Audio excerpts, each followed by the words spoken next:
ఈరోజు ఏదైతే నిస్వార్థంగా ప్రజలకు కోసం పనిచేయాలనేటువంటి తపనతో రాజకీయాల్లోకి వచ్చిన వ్యక్తిని అభివృద్ధి సంక్షేమం రైతులు ప్రజలు క్షేమమే నా క్షేమం అని తెలిసేటువంటి వ్యక్తిని ఈవేళ రాజకీయాల్లో పనిచేస్తున్నటువంటి పరిస్థితి. అంచేతనే దయవుంచి ప్రజలు పాలకొల్లు నియోజకవర్గ ప్రజలందరూ కూడా గుర్తింపు పెట్టుకుని ఏదైతే మరి యొక్క రౌడీయిజం గోండాయిజం ఏదైతే నియంతృత్వంతో కేసులు వేధింపులతోటి కక్షలతోటి రౌడీ షీటర్స్ ఏదైతే సెటిల్మెంట్ బ్యాచ్ కింద తయారైన వైసీపీ ఏదైతే ఉందో మరి అటువంటి వాళ్ళకి రేపొద్దుట ఫ్యూచర్లో కనీసం పాలకొల్లు నియోజకవర్గంలో వాళ్ళ నామరూపాలు కూడా లేకుండా ఉండేటువంటి విధంగా ఇంత అభివృద్ధిని సంక్షేమాన్ని చేస్తున్నటువంటి తెలుగుదేశం జనసేన బీజేపీ కూటమిని మరి గెలిపించి మరి భవిష్యత్తులో కూడా ఆశీర్వదించాలని చెప్పేసి కూడా మీ ద్వారా కూడా కోరుకుంటూ మరి అదేవిధంగా ప్రజలు కూడా గుర్తుపెట్టుకోవాలి. ఏదైతే ఈవేళ జగన్మోహన్ రెడ్డి అధికారం కోల్పోయిన తర్వాత మరి అధికారం ఉన్నంతసేపు కూడా తాడేపల్లి రాజప్రసాదానికే పరిమితమయ్యాడు. ఎప్పుడైనా ప్రజల దగ్గర రావాలంటే పరదాలు కట్టుకున్నాడు, బ్యారికేడ్లు కట్టుకున్నాడు, 144 సెక్షన్ పెట్టుకున్నాడు, 30 యాక్ట్ పెట్టుకున్నాడు, ముందస్తు అరెస్టులు పెట్టాడు, హౌస్ అరెస్టులు పెట్టాడు. మరి అటువంటి అధికారం ఉన్నప్పుడేమో ఆ మాదిరిగా చేశాడు. ఇప్పుడు అధికారం పోయిన తర్వాత కనీసం ప్రజలు ప్రతిపక్షానికి కూడా పనిచేయవని తీర్పిచ్చిన తర్వాత కూడా ఈరోజు ప్రజల మధ్య చిచ్చు పెట్టాలని మతాల మధ్య కులాల మధ్య ప్రాంతాల మధ్య చిచ్చు పెట్టేటువంటి ప్రయత్నం తన అవినీతి పత్రిక అవినీతి ఛానల్ ఏదైతే ఉందో, ఎందుకంటే ఆనాడు ప్రజల్లోకి రాలేదు ఈనాడు ప్రజల్లోకి రాలేదు, తన అవినీతి పత్రికలోను అవినీతి ఛానల్లోనూ మరి అసత్యాలు అచ్చుగుద్ది ప్రజల్ని మళ్ళీ వర్గాలుగా మరి మతాల వారీగా ప్రాంతాల వారీగా విడగొట్టి ఆ యొక్క వేడి కాచుని ఏదో కాసుకోవాలనేటువంటి పరిస్థితిలో మరి ఇవాళ జగన్మోహన్ రెడ్డి వ్యవహార శైలి ఉంది. ఎందుకంటే మొన్న మనం చూసాం మరి ఏదైతే ఒక 10 రోజులు అంతా కూడా ఒక ఎపిసోడ్ నడిపాడు.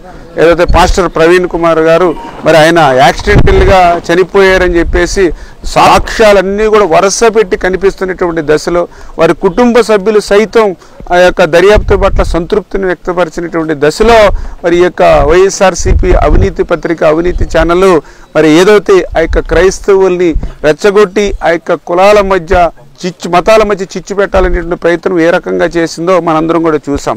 అదేవిధంగా ఏదైతే మొన్ననే మీరు చూసారు ఏదైతే వక్స్ బిల్లుకి సంబంధించి రాజ్యసభలోనేమో అనుకూలంగా ఓటేశారు ఎన్డీఏ ప్రభుత్వానికి, మళ్ళీ బయటకు వచ్చిన తర్వాత మళ్ళీ మేము విభేదిస్తున్నామని చెప్తూ ఉన్నారు. సాక్షాత్తు ఈవేళ ఢిల్లీలో ఉన్నటువంటి పాత్రికేయ మిత్రులు కూడా చెప్తూ ఉన్నారు, పార్లమెంటు చరిత్రలో ఓటింగ్ అయిపోయిన తర్వాత విప్ జారీ చేసినటువంటి పార్టీ ఏదైనా ఉంది అంటే అది వైఎస్ఆర్సీపీ పార్టీ అని. అంటే గతంలో మనందరికీ తెలుసు డబుల్ స్టాండింగ్ రాజకీయం అంటే ఆంధ్రప్రదేశ్ రాష్ట్ర ప్రజలకు తెలుసు వైసీపీది. కానీ మొన్న వక్స్ బిల్లులో డబుల్ స్టాండింగ్ వైసీపీ రాజకీయం దేశవ్యాప్తంగా జరిగినటువంటి పరిస్థితి. అంటే ఆ రకంగా ముస్లిం సోదరుల్ని మళ్ళీ ఏదో ఒక రకంగా మరి ఇక చిచ్చు పెట్టాలనేటువంటి తాపత్రయం కానీ, అదేవిధంగా ఏదైతే మొన్న మనం చూసాం ఏదైతే గోశాల మరి ఆ రోజు కరుణాకర్ రెడ్డి ఒక టీటీడీ చైర్మన్గా ఆయనకి ఏ అర్హత ఉందో టీటీడీ చైర్మన్గా చేయడానికి, ఆయన నాస్తికుడని ఆయన స్వయంగా ప్రకటించుకున్నటువంటి స్థితి గతంలో మనం చూసాం. దేవుణ్ణి నమ్మనటువంటి వ్యక్తికి అత్యంత పవిత్రమైనటువంటి మరి టీటీడీ చైర్మన్గా నియమించడమే ఒక తప్పు.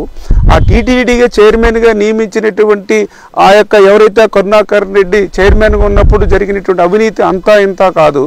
ఏదైతే సాక్షాత్తు గోశాలలో ఉండేటువంటి గోవులకు పెట్టేటువంటి దానా కూడా పురుగులు పట్టినటువంటి దానాను మీరు ఆ రోజు సరఫరా చేసినటువంటి పరిస్థితి దుస్థితి ఆ రోజు చూసినటువంటి పరిస్థితి.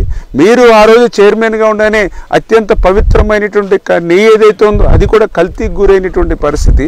అంటే ఆ రకంగా ఒక దేవుణ్ణి నమ్మను అన్నటువంటి వ్యక్తిని ఒక టీటీడీ చైర్మన్గా చేసి ఆ రోజు కూడా మీరు చూసారు ఏదైతే రేట్లు కూడా ఇష్టానుసారంగా, అంటే ఒక్కసారి తిరుపతి వస్తే మళ్ళీ ఇంకొకసారి రావాలంటే 100 సార్లు ఆలోచించేటువంటి విధంగా మీ పరిపాలనలో ఏదైనా మనం దర్శనం కోసం ఒక కౌంటర్ దగ్గరికి వెళ్తే ఈ కౌంటర్ కాదు ఆ కౌంటర్ కాదు ఇంకో కౌంటర్ కాబట్టి ఇంకో కౌంటర్ 10 కౌంటర్లు 4-5 గంటలు తిప్పినటువంటి పరిస్థితులు మీరు ఏదైతే ఏదో పులి పేరు చెప్పి అసలు నరకదారే లేకుండా చేసినటువంటి పరిస్థితి. అంటే దానికి ప్రత్యామ్నాయ మార్గాలు ఆలోచించాలి తప్ప అవసరమైతే దానికి సెక్యూరిటీ ప్రజలు వెళ్ళడానికి సెక్యూరిటీ చెప్పాలి తప్ప అసలు ప్రజలనే దర్శనానికి వెళ్ళొద్దని చెప్పినటువంటి వాళ్ళు మీరు దారినే మూసేసినటువంటి పరిస్థితి మీ పాలనలో ఎన్నో చూసాం.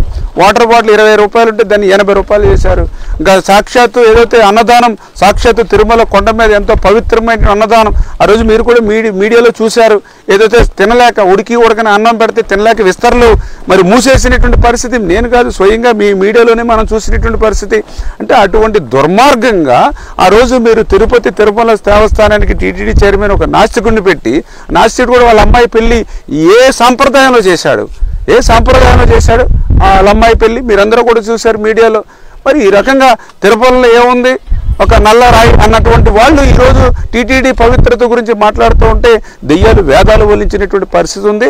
ప్రజలందరూ కూడా అర్థం చేసుకుంటూ ఉన్నారు.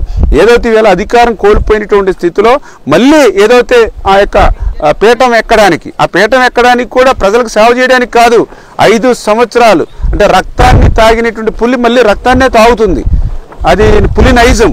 అదేవిధంగా ఈరోజు ఏదైతే ఈ యొక్క జగన్మోహన్ రెడ్డి కూడా మళ్ళీ పీఠాన్ని ఎక్కేది, మళ్ళీ గత 5 సంవత్సరాల పరిపాలన ఏ రకంగా అయితే ఇసుకను దోచుకున్నాడో, ఏ రకంగా అయితే మైన్స్ను దోచుకున్నాడో, ఏ రకంగా అయితే విలువైన భూముల్ని లూటీ చేశాడో, ఏ రకంగా అయితే లిక్కర్లో వేల కోట్ల రూపాయలు దోపిడీ చేశాడో, ఆ రక్తం మరిగినటువంటి పులి ఏ రకంగా అయితే మళ్ళీ ఆ రక్తం కోసం ఆ మనిషిని ఏ రకంగా అయితే వేటాడద్దో ఆ మాదిరిగా మళ్ళీ ఈవేళ పీఠం ఎక్కాలి అంటే మళ్ళీ ఆ దోపిడీ లూటీ అంతా కూడా మళ్ళీ చేజిక్కించుకోవాలనేటువంటి ఆలోచనతో అతను పనిచేస్తూ ఉన్నాడు. అటువంటి పీఠం ఎక్కాలని అంటే ప్రజలు స్వేచ్ఛగా ఓటేసే పరిస్థితి అతనికి లేదు, ప్రజాస్వామ్యబద్ధంగా ఓట్లేసేటువంటి పరిస్థితి ఆయనకి లేదు. కాబట్టి ఇటువంటి మతాల మధ్య, కులాల మధ్య, మరి ఇటువంటి వర్గాల మధ్య, ప్రాంతాల మధ్య చిచ్చు పెట్టేటువంటి ప్రయత్నం చేస్తూ ఉన్నాడు.